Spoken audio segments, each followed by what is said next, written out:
აბა გოგონებო, ყველას მოგესალმებით, აბსოლუტურად ყველას. ვინც ჩემ არხს უყურებთ, ვინც არ უყურებთ ჩემ არხს და პირველად მხედავთ, ჩემი სახელი არის თამო. და ამ არხზე ჩვენ საუბრობთ სხვადასხვა საინტერესო თემებზე, გოგონებზე, ბიჭუნებზე, კაცებზე, ქალბატონებზე და ურთიერთობებზე. ასე რომ ვინცაც არ გაქვთ ჩემი არხი გამოწერილი, აუცილებლად გამოიწერეთ. ძალიან ბევრი გოგონა არის ესეთი, რომელიც პირადად მიცნობს ამ ჩემ გამომწერებში და ძალიან გამიხარდება თუ თქვენც შემოგვიერთდებით. ეს ვიდეო პირველ რიგში მინდა ვთქვა, რომ არ გეხებათ მამაკაცებო თქვენ და შეგიძლიათ დასტოვოთ დარბაზი, დასტოვოთ ეკრანები, იმიტომ რომ თუ მაინც გააგრძელეთ ყურება, ზუსტად ვიცი, რომ ძალიან ბევრი ნეგატიური კომენტარი წამოვა თქვენგან, თუმცა ამისთვისაც მზად ვარ და ეს კიდევ ერთი ასე ვთქვათ, დასტური იქნება იმისა, რომ სწორს საუბრობ. თუ მოგინდებათ კომენტარის დაწერა გოგონებო ან ბიჭუნებო, შეგიძლიათ დაწეროთ, იმიტომ რომ არანაირი პრობლემა არ არის, პირიქით შეგვიძლია დისკუსიებში შევიდეთ ერთმანეთთან. მოკლედ. დღეს გვექნება საუბარი ესეთ თემაზე, გოგონებო. რატომ იწყებენ ულამაზესი გოგონები, განათლებულები, ლამაზები, ტანი, ფეხი, რა ვიცი. აი, მართლა რო შეხედავ, აი, თვალი მომცა და მაყურებინა, აი ესეთი გოგონები ურთიერთობას მამაკაცებთან, რომლებიც არ აფასებენ, არაფერს არ უკეთებენ, ელემენტარულ ყურადღებასაც კი არ აქცევენ და ეს გოგონები მაინც თავს იკლავენ ასეთი კაცების გამო. აი, ამაზე უნდა ვისაუბროთ. რა ხდება ასეთ დროს, რასთან გვაქვს საქმე და ზოგადად რატომ იზიდავთ თქვენ გოგონები, მე ჯვარი მწერია. არ ვიზიდავ და ვერც მოვიზიდავ ასეთ ადამიანებს. მე პირველ რიგში მინდა ასევე დავძინო, რომ ვარ ძალიან მატერიალისტი ადამიანი და ამას არც უმალავ. კი ბატონო, მატერია ჩემთვის ძალიან მნიშვნელოვანია, მაგრამ სულიერებასთან ერთად.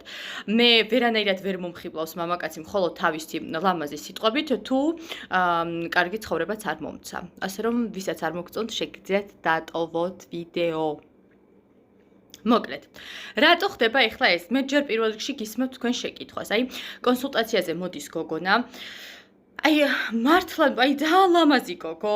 განათლებული, კარგი სამსახური აქვს, კარგი ოჯახის შვილია, გონება აქვს, ემორჩილება, წიგნებს კითხულობს, ჩემს ვიდეოებს უსმენს და ამ დროს ყავს პარტნიორი, მოდი ვთქვათ, ვინმე ვოვა, რომელიც მუშაობს ეხლა არ მინდა რომ არანაირი ასე ვთქვათ, ყველანაირი სამუშაო დასაფასებელია და არ მინდა რომ არავისი ასე ვთქვათ, შრომა დავაკნინო. მაგრამ მუშაობს რაღაცა მოკლედ დაცვა. დაუშვათ არის დაცვა. ეს გოგო თანამდებობაზე ბანკში, ერთ-ერთი დეპარტამენტის უფროსი არის, ამასაც ვიტყვი და ამ დროს ეს დაცვა, რომელიც კაი შეგიყვარდა, კარგი, მაგრამ ხო შეიძლება არა, რომ აი შენი შესაფერისი ქალმა ყოველთვის შენი შესაფერისი კაცი უნდა მოძებნო. სხვა ვარიანტში ეს მამაკაცი ავტომატურად დაიწყებს შენს დამცირებას. ეხლა რატო დაიწყებს დამცირებას? ძალიან მარტივი მიზეზის გამო, იმიტომ რომ თვითონ თუ არის პლინტუს დაბლა, შესაბამისად შეიძლება თქვენს პლინტუს კიდევ უფრო მეტად დაბლა მინუსებში გადაყვანას, იმისათვის რომ თქვენზე აიღოს ვერხი და იყოს თქვენზე უფრო მაგარი ტიპი. მიხვდით? მამაკაცი, რომელიც მე უბრალოდ მიგვირს, მთელი დღე არის წამოწოლილი დივანზე და უყურებს ტელევიზორს და არანაირი ესე იგი პერსპექტივა არ აქვს. ან მუშაობს ერთი და იგივე სამსახურში 20 წელიწადი და პერსპექტიული არ არის და არც არანაირი მოთხოვნილება არ აქვს, რომ პერსპექტიული იყოს. აი ასეთ მამაკაცთან როგორ შეიძლება ქალი გაჩერდე? ასეთ მამაკაცთან რა თქმა უნდა თქვენი ვიბრაციები გაჩერდება, რასაკურველია თქვენ ვერ განვითარდებით და იქნებით სულ ჯაჯგურსში ამ კაცთან, რომ იქნება გამოაფხიზოთ. ამაში წლები, ამაში გავა 10 წლეულები გოგონებო და დაბერდებით, გაგიჩნდებათ ნაოჭები და მე იტყვით, რომ ვაიმე რა მინდოდა ამ წონებში და საერთოდ აი ამ კაცთან რა მინდოდა. მიხვდით? და აი ესეთი ძალიან ბევრია. ეს ვიდეო უნდა იყოს თქვენთვის გამოსაფხიზლებელი, რომ ქალბატონებო, თუ თქვენ თავს ცემთ პატივს, არ უნდა გქონდეთ ურთიერთობა მამაკაცთან, რომელსაც არაფრის შემოთავაზება არ შეუძლია. ეხლა ვიღაცამ შეიძლება მითხოვოს, თამო, ჩემთვის მატერიას მნიშვნელობა არ აქვს, თავარია მიყვარდეს, კაი ბატონო, ეხლა მაგასაც განვიხილოთ. მაგალითად გიყვართ მამაკაცი. არა აქვს მნიშვნელობა, მდიდარია, ღარიბია, რას გთავაზობთ, ზოგადად რისი მოცემა შეუძლია და ასე შემდეგ. კაი ბატონო, მაგრამ ერთი ძალიან ისეთი მნიშვნელოვანი შეკითხვა მაქვს მე თქვენთან. აი ასეთი კაცი როა და არც არაფერს არ გიკეთებთ და ვერც ვერაფერს ვერ გაგიკეთებთ და ყურადღებასაც რო არ გაქცევთ, თქვენი დაბადების დღეც რო ავიწყდება, თქვენი გაცნობის დღეც რო ავიწყდება, თქვენი ქორწინების დღეც რო ავიწყდება, აი ამ შემთხვევაში რითი შეგვიძლია რომ გავამართლოთ მისი არაემოციურობა მაშინ, ხო? ისევ მივდივართ იქამდე რომ გჭირდება გექნებათ მაღალი დონის მამაკაცი, ვიბრაციულად და ასე შემდეგ, რომელსაც არ დაავიწყდება არც თქვენი დაბადების დღე, არც თქვენი გაცნობის დღე, მოგაქცევთ ყურადღებას, ყვავილებსაც გაჩუქებთ, სამკაულებსაც გაჩუქებთ, სამოგზაუროსაც წაგიყვანთ და გაგიფრთხილდებათ კიდევაც. ხო ძალიან მარტივია, მაგრამ არა ზოგიერთ გოგონას ამის დაჯერება არ უნდა, იმიტომ რომ ესე იგი სამყაროში უშვებს აი ასეთ მესიჯს, რომ მე არაფერი არ მინდა. მე უბრალოდ მინდა რომ მამაკაც ვუყვარდე. ხო, ეყვარები, მაგრამ არაფერსაც არ მოგცემს. მიხვდით რაშია საქმე? სამყაროს რასაც ვთხოვთ, იგივეს გვაძლევს სამყარო. წაიკითხეთ ბიბლია, წაიკითხეთ ყურანი, არა აქვს მნიშვნელობა რომელი რელიგიის წარმომადგენელი ხართ. ითხოვეთ და მოცემულ იქნება, ხო? ნუ ეხლა ცოტა სხვანაირი სიტყვებია, მაგრამ ეს არის ეს დედა აზრი. თქვენ ითხოვთ მამაკაც, რომელსაც არაფერი არ აქვს? ოღონდ უყვარდეთ.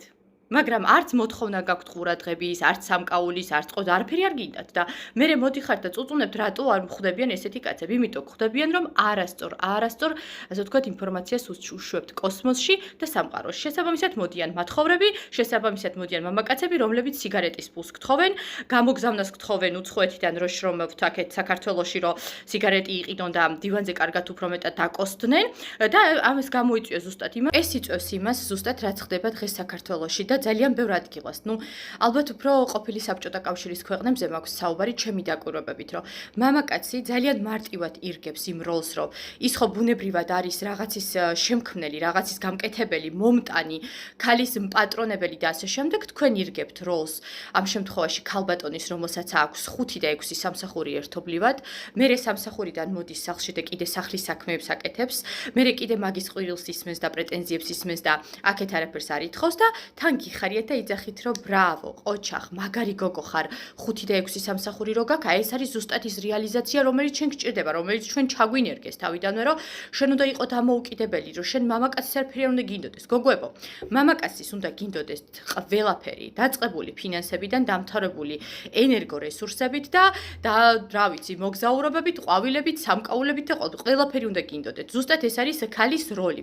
ის როლი, რომელსაც თქვენ ახლა ირგებთ, მაგალითად როლი, რომ ხართ ძალიან მაგარი დედა, გადამკვდარი შვილებზე და თმებს არ იღებავთ სალონში და ფრჩხილებს არ იკეთებთ, ეს როლი არ გჭირდებათ. როლი, რომლითაც ესე იგი მუშაობთ 5-6 სამსახურში და მამაკაც კიდე აქეთ ფულებს აძლევთ და სახლებს ერთად აშენებთ, არც ეს როლი არ გჭირდებათ. ეს როლი არის აბსოლუტურად მამაკაცის. ქალის როლი არის სახლში ყოფნა, გალამაზებული, შეგიძლიათ გქონდეთ ძალიან ისეთი მარტივი სამსახური, სადაც უბრალოდ გაიჩრიალებთ და გამოიჩრიალებთ, აიღებთ ხელფას და თან პახოდო მეუღლის და მამაკაცის თქვენი პარტნიორის ხელფასაც მიახარჯავთ.